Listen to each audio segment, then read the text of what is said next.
Hai, perkenalkan nama saya Yodiatun Liu, NIM 2101070029.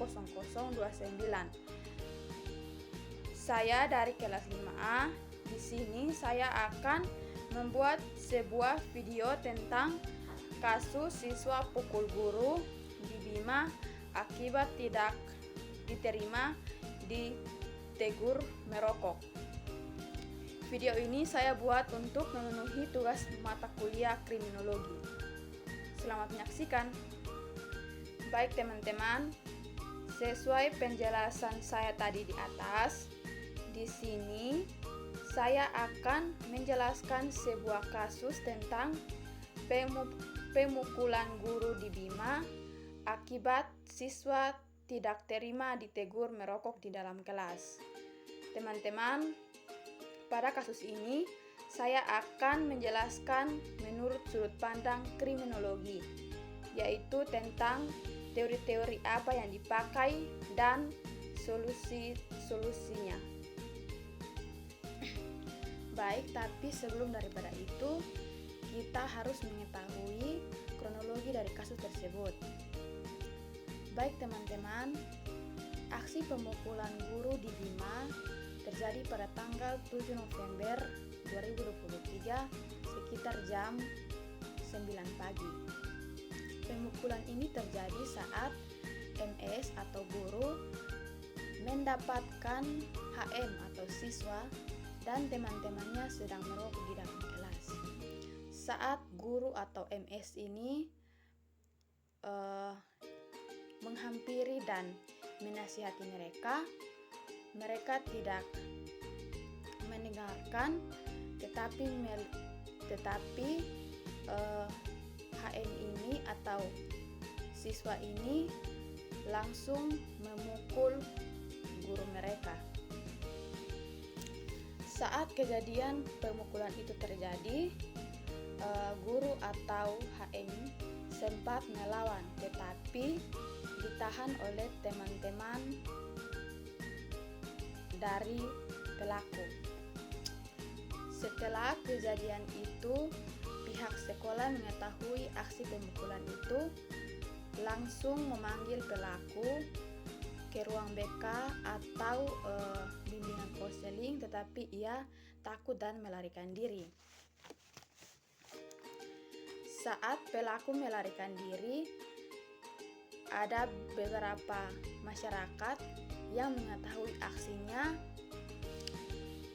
lalu menahannya dan sempat memukulnya. Setelah itu mereka membawanya ke sekolah dan dari pihak sekolah langsung membawa pelaku tersebut atau siswa tersebut ini ke kantor polisi. Sesampainya di kantor polisi, dari pihak polisi menahannya selama 14 hari di Wapolsek Malo. Bukan hanya ditahan, tetapi dari pihak sekolah juga mengeluarkan siswa ini sebagai sanksi akibat perbuatan yang ia lakukan. Baik teman-teman, sekarang kita akan masuk pada teori-teori kriminologi. Teman-teman, teori-teori kriminologi ini dibagi menjadi 7 bagian. Yang pertama itu teori asosiasi diferensi. Teman-teman, teori ini menjelaskan tentang proses belajar tingkah laku kriminal untuk melakukan kejahatan atas motivasi atau dorongan untuk pembenaran atau pembelaan diri. Teori yang kedua itu yaitu teori anomi. Teori anomi menjelaskan tentang perlakuan atau penyimpangan-penyimpangan yang dilakukan dari peraturan yang sudah ada atau dibuat. Yang ketiga, teori kontrol sosial. Teori kontrol sosial yaitu menjelaskan tentang penyebab kejahatan, yaitu seperti lemahnya ikatan individu, ikatan sosial maupun dari masyarakat sendiri. Yang keempat, teori labeling atau pelabelan. Teori ini menjelaskan tentang kejahatan pelabelan yang diberikan kepada seseorang akibat kejahatan yang pernah ia lakukan. Yang kelima, teori interaksi simbolik. Teman-teman, teori ini adalah suatu aktivitas yang merupakan ciri khas manusia sendiri, yaitu untuk komunikasi dan peraturan yang diberi makna.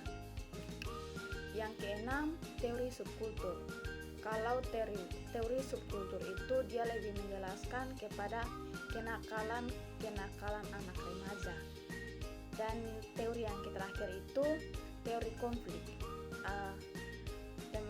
Teman-teman, teori konflik ini menjelaskan tentang pola kejahatan dan mencoba untuk memeriksa dan meneliti pembentukan hukum dan penerapan hukum pidana. Baik teman-teman, dari kronologi dan jenis-jenis teori kriminologi yang sudah saya jelaskan, di sini kita akan masuk pada dua teori yang menurut saya berkaitan dengan kasus pemukulan guru di Bima akibat tidak diterima di Tegur merokok. Baik, yang pertama itu teori kontrol sosial. Teori kontrol sosial yaitu menjelaskan penyebab masalah, yaitu lemahnya ikatan sosial individu maupun masyarakat. Jadi dari teori kontrol sosial ini masih ada kaitannya dengan kasus pemukulan guru akibat ditegur merokok. Menurut saya, teori ini masih berkaitan dengan kasus di atas karena lemahnya ikatan individu, sosial, masyarakat, sehingga anak ini merasa kurang kasih sayang, perhatian, dan kontrol dari orang tuanya, sehingga ia mencari kesenangan di luar. Sehingga ia mencari komunitas di luar yang ia rasa dapat menerimanya, tetapi ia bukan masuk pada komunitas yang positif, tapi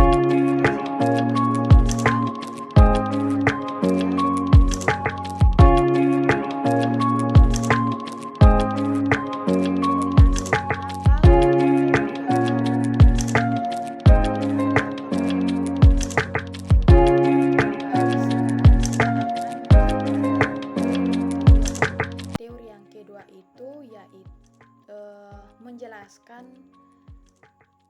tentang teori subkultur.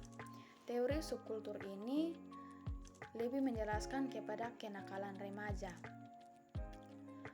Menurut saya, mengapa teori ini masih berkaitan dengan kasus di atas? Karena anak-anak ini mereka ingin mencari jati diri mereka, karena mereka merasa kurangnya kontrol dari orang tua, kasih sayang, sehingga anak-anak ini mencari kesenangan di luar. Tetapi mereka masuk pada komunitas yang salah, seperti komunitas yaitu kenakalan remaja, sehingga mereka menjadi anak yang nakal, yang tidak menghargai orang tua dan tidak mendengarkan teguran atau nasihat dari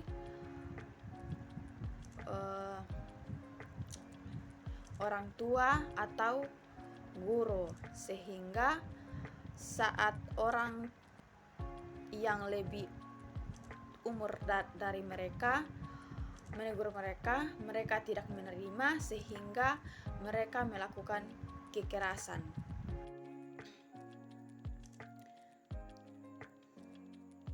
Sehingga anak-anak ini tidak sadar kalau mereka itu masuk pada komunitas yang salah, sehingga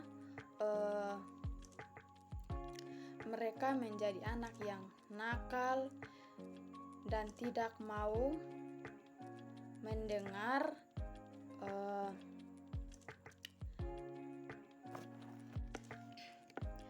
baik dari teori-teori kriminologi yang sudah saya jelaskan. Di sini kita akan masuk pada upaya pencegahan dan pendekatan yang seharusnya kita lakukan. Baik teman-teman, di sini ada beberapa pencegahan yang dapat kita lakukan, yaitu yang pertama, menjamin rasa aman dan nyaman. Teman-teman, kalau sudah ada rasa aman dan nyaman yang anak-anak rasakan, barulah kita menjelaskan kepada mereka tentang tujuan dan maksud kita. Yang kedua itu, kita menciptakan atau membuat kegiatan yang positif bersama anak-anak tentang bahaya narkoba dan kenakalan remaja, seperti kita membuat sosialisasi tentang bahayanya kenakalan remaja dan bahayanya merokok, atau kita membuat video dilarang merokok dan sebagainya. Dan di sini ada satu pendekatan yang dapat kita pakai, yaitu menurut saya kita memakai pendekatan teori kontrol sosial. Menurut saya, kalau anak-anak mereka merasa diperhatikan, disayang, dan dikontrol terus, mereka akan menjadi anak yang baik. Tetapi kalau kita selalu mengabaikan mereka,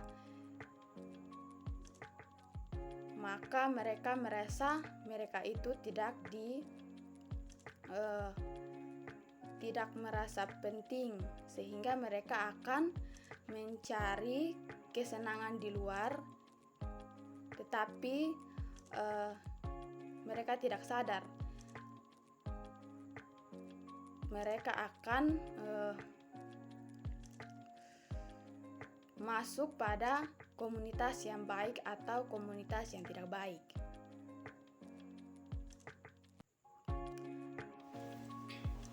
Baik, dari penjelasan di atas dapat kita ambil kesimpulan bahwa anak-anak yang melakukan kenakalan remaja, yaitu tidak diterima ditegur merokok oleh gurunya, itu salah satu faktor utamanya yaitu kurangnya kontrol dari orang tua, yaitu seperti kurangnya kasih sayang, kurangnya perhatian, sehingga anak-anak ini mereka mencari kesenangan di luar lingkungan keluarga. Baik, Di sini ada beberapa faktor yang mempengaruhi kenakalan remaja. Yang pertama itu berasal dari dirinya sendiri. Yang kedua, berasal dari dalam keluarga, yaitu kurangnya kasih sayang, perhatian, dan kontrol dari orang tua, sehingga anak ini mencari kesenangan di luar. Yang ketiga, karena pergaulan. Dan yang keempat itu dari lingkungan sekitar. Jadi, marilah kita membangun hubungan baik dengan anak, yaitu memberikan ia kasih sayang, perhatian, dan juga membangun hal-hal yang positif dengan anak. Baik, sekian video dari saya. Saya mohon maaf apabila ada kata-kata yang tidak dimengerti. Semoga video ini dapat bermanfaat. Terima kasih.